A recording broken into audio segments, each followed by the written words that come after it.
जय हिंद सभी को। 7th क्लास में आप सभी लोगों का स्वागत है। मैं अमरजीत सर। देखिए आज की वीडियो के अंदर हम लोग चैप्टर नंबर 2 करने वाले हैं। इससे पहले मैंने चैप्टर नंबर 1 अपलोड कर दिया था। जिन्होंने नहीं देखा वो जैके चैनल की प्लेलिस्ट में देख सकते हैं। ठीक है, देखिए चैप्टर नंबर 2 है हमारा दैनिक जीवन की नीतियाँ यानी पॉलिसीज ऑफ डेली लाइफ। क्या आपके जीवन में जो रोज़मर्रा की ज़िंदगी होती है, डेली लाइफ होती है, तो उसमें हम कैसे कैसे जो है नीति अपनाते हैं, नियम बना के कार्य करते हैं। देखिए रूल बना के कार्य करना बहुत बढ़िया होता है। जैसे हम क्या करते हैं कि डेली लाइफ में नए नए नियम अपनाते हैं। कोई भी कार्य करना होता है, अगर हम नियम बना के कोई भी कार्य करते हैं तो वो कार्य ज़्यादातर सफल होता है। ठीक है ना, ये चीज़ तो हमें पता है।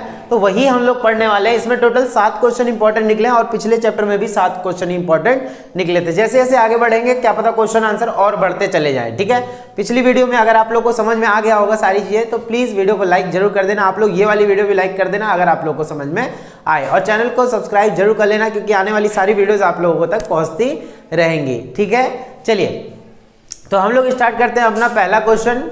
देखिए पहला क्वेश्चन क्या है हमारा, कार्यनीति अर्थ एवं प्रकार बताइए। तो कार्यनीति अर्थ एवं प्रकार की अगर बात करें तो कार्यनीति का अर्थ क्या होता है। कार्यनीति का मतलब हो गया कि जिस भी कार्य को आप करने के लिए कोई नीति बना रहे हैं, प्लानिंग करके अगर कोई कार्य कर रहे हैं तो कार्यनीति कहलाएगा। आगे बात समझ में, यानी कि जब जैसे आपके बोर्ड के एग्जाम आने वाले हैं, मान लीजिए एग्जाम आने वाले हैं, तो आप क्या करते हैं, उस कार्य को पूरा करने के लिए प्लानिंग करते हैं। अब जब प्लानिंग करोगे उस काम को पूरा करने के लिए तो ज़्यादा चांस ये हो जाता है कि आप सक्सेस हो जाओगे।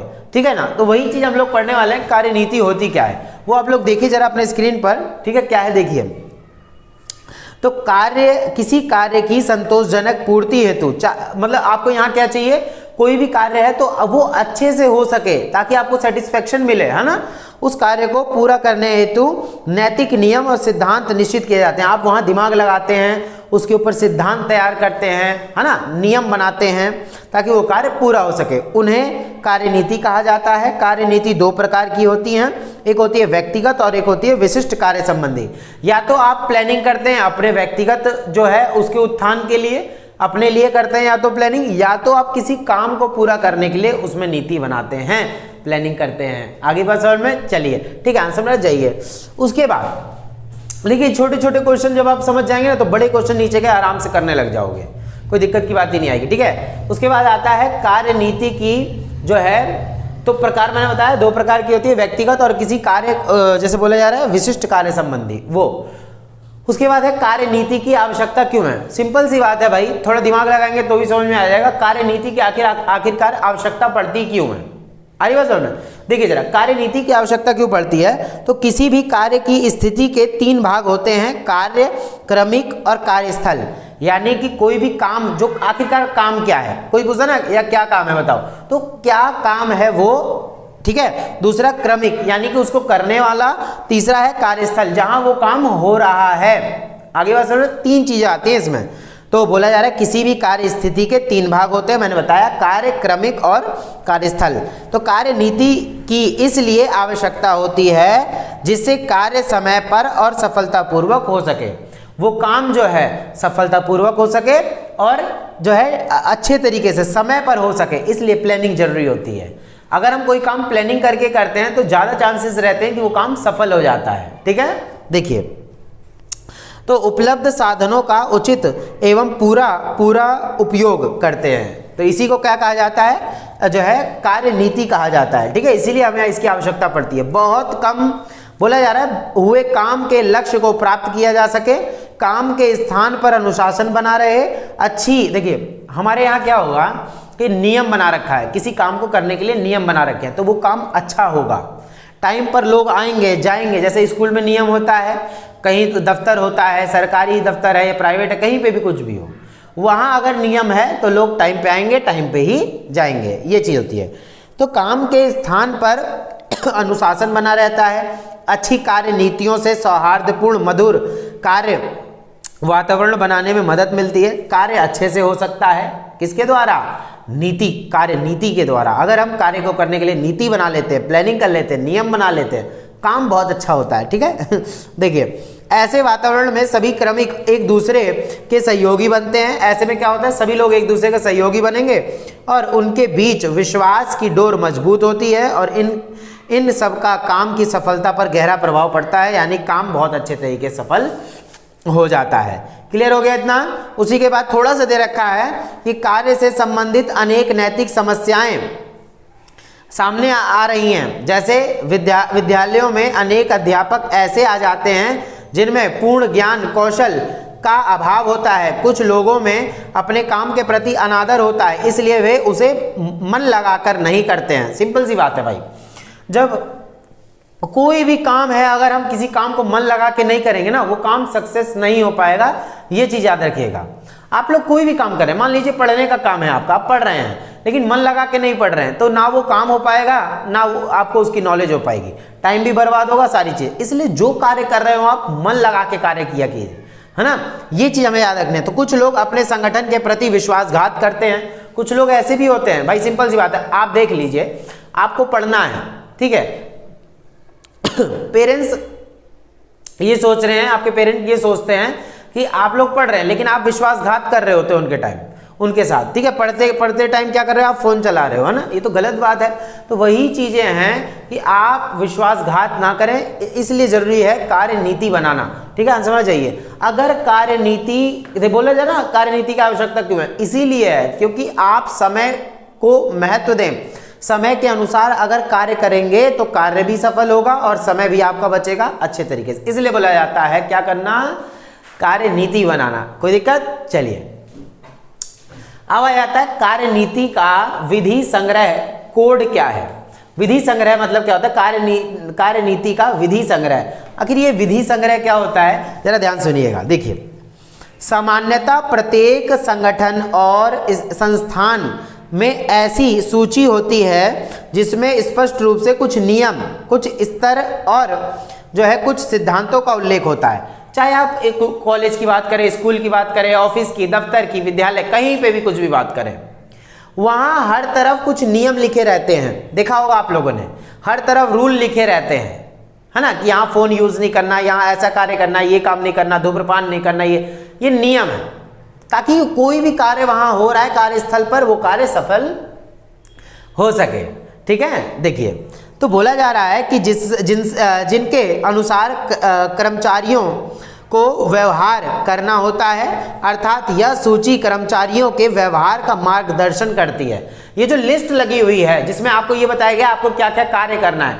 इससे क्या फायदा होगा, फायदा ये होगा कि सारे कर्मचारी अच्छे तरीके से कार्य करेंगे, कोई भी गलत कार्य नहीं करेगा, ठीक है। चलिए देखिए, उसके बाद इसे ही कार्यनीति का विधि संग्रह यानी कोड कहा जाता है। बोलते हैं ना भाई हमारे यहाँ ऐसा कोड है, ड्रेस कोड नहीं, जब पार्टी में जाते हैं तो बोलते हैं अलग अलग ड्रेस कोड में आएंगे लोग। तो ड्रेस कोड का मतलब क्या है, आपने एक नियम बना लिया है, अपने एक नियम तय कर लिया कि हाँ ऐसा ऐसा जो है यहाँ पे होगा। आगे बात समझ में, ये चीज हमें याद रखना है। चलिए आंसर हमारे जा चुके हैं वो तो, ठीक है। नेक्स्ट देखिए, काम का नैतिक स्तर, ये वाला समझ में आ गया ना। कार्यनीति का विधि संग्रह क्या होता है, तो कार्यनीति का मतलब क्या है, आपने कार्य को प्लानिंग के हिसाब से करने के लिए रखा है, पर वहां उस स्थान पर कुछ नियम लिख दिए हैं, जिस नियम के अनुसार विधि संग्रह हो गया ना। यहाँ पे विधि, आपने एक लिस्ट बना ली, विधि संग्रह कर ली, सारे कानून लिख दिए उस पर कि हाँ यहाँ ऐसा होगा, यहाँ ऐसा होगा, ऐसा करना है। तो यही बोला जा रहा है कार्यनीति का विधि संग्रह। चलिए समझ में आ गया ना, ठीक है। मेन चीज होता है ना, आपको समझ में आना चाहिए। देखिए एक बार जब समझ में आ जाएगा तो इसका फायदा ये होगा कि आप अपने आप से बना के भी इजीली लिख सकते हैं, कोई दिक्कत की बात ही नहीं होगी, ठीक है ना। देखिए तो इसके बाद क्या है, काम का नैतिक स्तर ऊंचा करने वाले तथ्य बताओ। अगर आपको अपना काम और अच्छा करना है, बहुत अच्छा क्वेश्चन है ये, याद रखिएगा। अगर आपको अपना काम और अच्छा करना है तो स्तर उसका ऊंचा करना है, तो क्या काम करना पड़ेगा वो देखिए, जरा ध्यान सुनिएगा। सरकारी कार्यालयों, क्वेश्चन देखिए, नहीं आंसर देखिए ना। देखिए, सरकारी कार्यालयों, विद्यालय आदि में कार्य करने वाले जिन लोगों का काम का नैतिक स्तर गिर गया है, उसे उठाने के लिए अनेक उपायों को अपनाया जा सकता है। मान लीजिए सरकारी दफ्तर है कोई, देखा होगा आप लोगों ने, बहुत सारे लोग आते हैं और सरकारी पैसा खाते हैं, सिर्फ सैलरी लूटते हैं। टीचर्स जैसे बहुत सारे स्कूलों में आप लोगों ने खुद देखा होगा। देखिए मैं किसी की बुराई नहीं कर रहा, मैं सच्चाई बता रहा हूँ। ऐसे बहुत से लोग होते हैं जो टीचर्स जैसे हैं और वो पढ़ाने, उनको सैलरी तो मिल रही होती है लेकिन वो पढ़ाते नहीं है ठीक से, किसी को भी नहीं पढ़ाते, टाइम नहीं देते, स्टाफ रूम में बैठे हुए हैं, गप्पे मार रहे हैं टीचर, या सरकारी दफ्तर चले जाएं या कहीं पे भी, या कोई कंपनी क्यों ना हो, प्राइवेट कंपनी क्यों हो, उसके कर्मचारी क्या कर रहे हैं, काम नहीं कर रहे हैं, फालतू में बैठे हुए हैं। तो ये सब तो गलत है ना, उन्हीं का स्तर गिर गया है, उन्हीं को ऊंचा उठाने के लिए यहाँ पे बात बताई जा रही है। ध्यान सुनिएगा, जैसे अनुत्तरदायी कर्मचारियों को जो है भांडा फोड़कर ये के कार्य नीति का विधि संग्रह तैयार करके तथा विद्यालयों में नैतिक शिक्षा की जो है व्यवस्था करके, विद्यालय में आप क्या करें, नैतिक शिक्षा की व्यवस्था करें। जो कर्मचारी ऐसा कर रहे हैं उनका भांडा फोड़ने के लिए नियम बना दें। जैसे कुछ कर्मचारी हैं वो बैठे रहते हैं दिन भर, चाय पीते हैं, मुफ्त की चाय सरकारी दफ्तर मिल रही है, पिए जा रहे हैं। अब इसमें क्या है, वो काम नहीं कर रहे, वो तो गलत बात है भाई, सरकार से पैसा ले रहे हैं तो काम तो करना पड़ेगा, पर वो करते नहीं है। आप क्या करें, नियम बना दें। नियम बना दिया कि हाँ अगर कोई कार्य नहीं करेगा तो उसको सजा मिलेगी या उसे सस्पेंड कर दिया जाएगा। तो ये चीज तो सब डर के मारे फिर काम करेंगे। तो यही है विधि संग्रह, आप लिस्ट बनाए, तैयार कर दें, नियम बना के वहां पे रख दें। ऐसी घरों में होना चाहिए कि घर में जो टाइम पे नहीं आता, जो दिन भर घूमता रहता है, ऐसा होता होगा आप लोग के घर में भी होता होगा कि दिन भर जो घूमता रहता है इधर उधर गंदे बच्चों की तरह, इससे क्या होगा, घर में जो पेरेंट हैं वो क्या करें, नियम बना दे, बोल के ही बता दे, भले ही नियम बना दे, अगर 10 बजे के बाद कोई भी घर से बाहर रहा वो बाहर ही रहे। डर के मारे सब भागे भागे आएंगे घर में, है ना, यही चीज होगी। चलिए, तो ये चीज होता है, इसी को बोला जाता है काम का नैतिक स्तर ऊंचा करने के तथ्य यही हैं कि आप वहां पे नियम बना दें। नियम कौन से, तो विधि संग्रह कर सकते हैं आप वहां, या तो कुछ कठोर नियम बना के उसको, उस जो स्तर गिर गया है नीचे, उस स्तर को ऊंचा उठा सकते हैं। कोई दिक्कत। चलिए, अब आ जाता है नेक्स्ट, नीति शास्त्र और मूल्यों को शिक्षा स्कूल स्तर से ही क्यों होनी चाहिए। बोला जा रहा है नीति शास्त्र और मूल्यों की शिक्षा स्कूल स्तर से ही क्यों होनी चाहिए। सिंपल सी बात है, बच्चों के अंदर ही जब बुद्धि आएगी, जब छोटे से ही उनके दिमाग में नैतिक शिक्षाएं डाली जाए। नैतिक शिक्षा का मतलब होता है गुड मैनर्स, अच्छी चीजें सिखाना उनको। आ रही बात समझ में। तो जब बच्चों को छोटे से ही, जब स्कूलों में ही सिखाया जाएगा हर चीज, तभी तो बड़े होते होते उनके अंदर नॉलेज आएगी। आ रही बात समझ में। तो वही चीज बताना है यहाँ पे। चलिए, आप आंसर देखिए अपने स्क्रीन पर। देखिए क्या बोला जा रहा है, नीति का संबंध नैतिकता और उचित अनुचित व्यवहार से होता है। अंततः नीति शास्त्र के अध्ययन से लोगों के नैतिक कर्तव्यों और नैतिक बंधनों का ज्ञान प्राप्त होता है। कहने का तात्पर्य यह है कि मनुष्य को एक अच्छा नागरिक बनने में नीति शास्त्र करने का काम करता है। यानी कि अगर आपको अच्छा नागरिक बनना है तो आपका नैतिक उत्थान होना चाहिए। पहले तो नैतिक उत्थान कैसे होगा, जब आपकी बुद्धि अच्छी होगी, जब आपने अच्छा चीज सीखा होगा, गुड मैनर्स सीखे होंगे, पेरेंट्स की बात मानी होगी, टीचर्स की बात मानी होगी, तब आपके अंदर नैतिक उत्थान होगा। स्कूल स्तरीय बच्चे आबोध होता है, बच्चे जो होते हैं आबोध होते हैं, उनको कुछ नहीं पता होता उतना, उनका मन कोरी स्लेट होता है, जो आप भरोगे उनके मन में वही चीज आएगा। तो आप अच्छी चीजें भरे बच्चों के मन में, क्यों, ये चीज, गाली गलौज वाले माहौल में रहेंगे बच्चे गाली सीखेंगे, अच्छे माहौल में रखेंगे उनको, पेरेंट्स जैसा उनके साथ व्यवहार करेंगे, एक दूसरे के साथ रहेंगे, वो अच्छा सीखेंगे। कई लोगों को आपने देखा होगा कि जो हस्बैंड वाइफ है लड़ते रहते हैं आपस में और बच्चे वही चीज देखते हैं डेली, वो बच्चा फिर आदर सम्मान करना पेरेंट्स का भूल जाते हैं। ये रियलिटी होता है, आप लोग अच्छे से जानते हैं।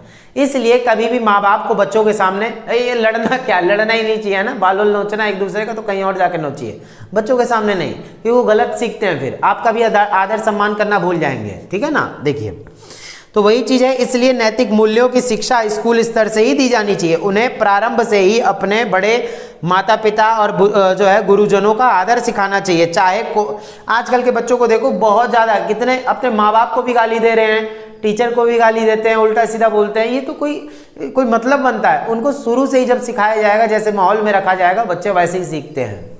आ रही बात समझ में, ये चीज याद रखिएगा।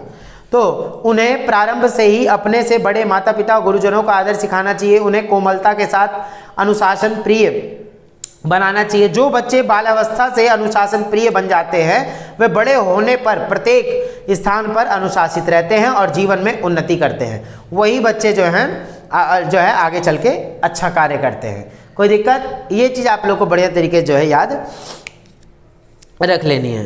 किसी कोई समस्या, ठीक है। चलिए आंसर में उड़ जाइए। इसमें आप जानते हैं और बना के अपने मन से लिख सकते हैं, कोई दिक्कत की बात ही नहीं है। ठीक है ना। चलिए अब आ जाता है नेक्स्ट क्वेश्चन हमारा, कार्य से संबंधित प्रमुख नैतिक समस्याएं क्या होती हैं। कार्य से संबंधित प्रमुख नैतिक समस्याएं, जो कार्य से रिलेटेड, जो जैसे कार्य करना है आपको, उसमें जो मेन नैतिक समस्याएं क्या आती हैं, नैतिक यानी आपकी सोच से जो गलत चीजें निकल रही हैं वो कैसी कैसी समस्याएं वो करती हैं, पैदा करती है। वो देखिए प्रमुख नैतिक समस्याओं में क्या दे रखा है, आंसर आप लोग के सामने है।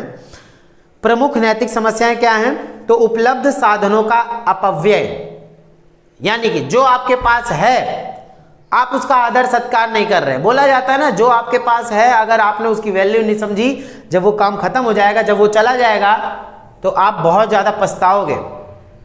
ये पढ़ने का टाइम है और पढ़ने के टाइम पे जिसने नहीं पढ़ा वो बहुत ज्यादा पछताने वाला है फ्यूचर में, ये चीज याद रखिएगा। तो ये टाइम पढ़ने का है। कोई बाद में बोलेगा आप लोगों से पढ़ने के लिए, आप लोग नहीं पढ़ोगे। क्यों नहीं पढ़ोगे? क्योंकि वो उस टाइम पढ़ा ही नहीं जाएगा। अरे बस समझ लो, नहीं पढ़ा जाएगा उस टाइम पे। उस टाइम कमाना होगा, फैमिली की प्रॉब्लम अलग होगी, ये होगी वो होगी, बहुत सारी चीज। ये टाइम है अभी पढ़ने का। जो पढ़ जाएगा वो आगे बढ़ जाएगा, जो नहीं पढ़ेगा रह जाएगा फिर ऐसे ही, ठीक है। बाद में पछताएगा बहुत, लेकिन टाइम रहेगा नहीं, क्या कर लेगा, ठीक है। देखिए इसके उदाहरण है जैसे उपलब्ध साधनों का अपव्यय। आप लोग क्या कर रहे हैं, बहुत ज़्यादा गलत चीज़ें करते हैं, जैसे दफ्तर का टेलीफोन और गाड़ी का व्यक्तिगत उपयोग के प्रयोग करना, और पीने के पानी का नल खुला छोड़ देना, बिजली व पंखे को बिना आवश्यकताओं के खुला छोड़ देना, दफ्तरों में कागज जो है आदि की बर्बादी करना, ये सब गलत है ना। बोला जा रहा है उपलब्ध संसाधनों का अपव्यय। ये प्रमुख नैतिक समस्या है। ये आपकी सोच पर डिपेंड करता है कि हाँ ये तो उनका सामान है, सरकारी सामान है तो लूटो, तो गलत बात होती है ना। सरकारी संपत्ति भी तो हमारी संपत्ति है।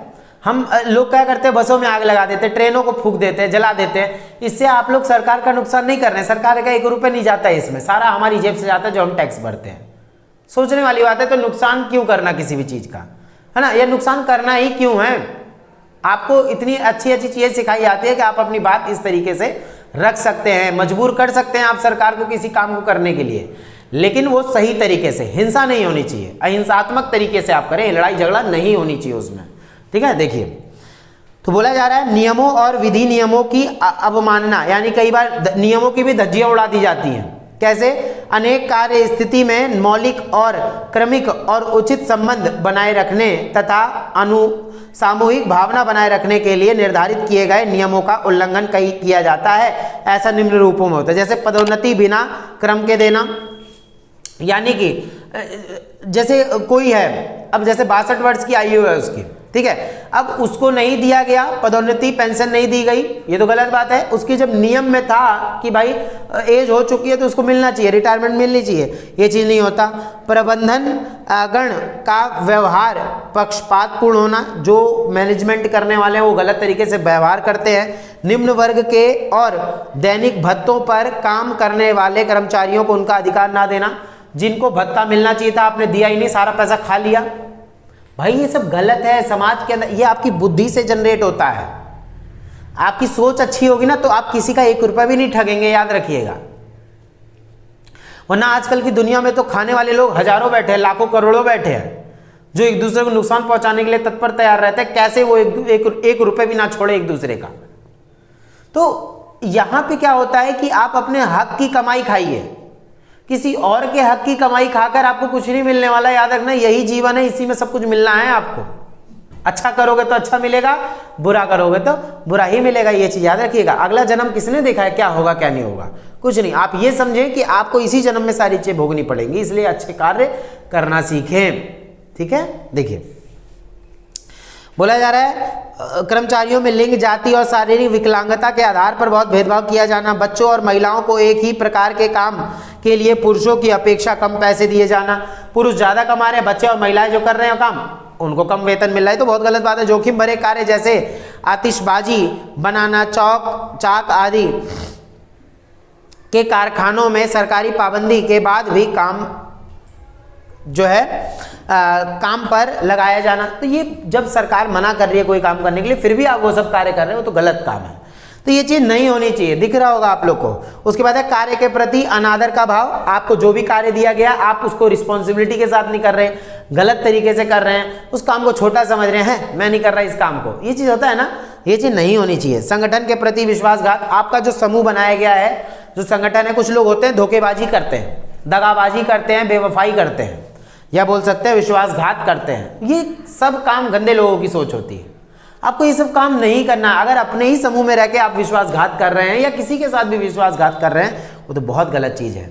ठीक है, ये चीज़ नहीं होनी चाहिए। अनियमितता, अनियमितता मतलब रेगुलरिटी ना होना। किसी भी काम में आप रेगुलर वो कार्य नहीं कर रहे जो कार्य आपके लिए अच्छा है। तो जैसे पढ़ने का काम है आपका, आप पढ़ नहीं रहे डेली डेली, आप इग्नोर कर रहे, नहीं मैं कल करूँगा कल करूँगा, ये सब काम बेकार होता है। तो ये काम नहीं होना चाहिए। आगे बात समझ में। चलिए उसके बाद है क्या नाम है, चलिए ये तो हो गया आपका 5 आपको पॉइंट मैंने बता दिए, 5 आप लोग को बढ़िया तरीके से याद रखने हैं। आगे बात समझ में। चलिए आंसर में जाइए यहाँ से। ठीक है, उसके बाद आ जाता है आपका यहाँ पे कि यदि आपको पता चले कि आपका मित्र गोपनीय सूचनाओं को फैला रहा है, आप क्या करोगे?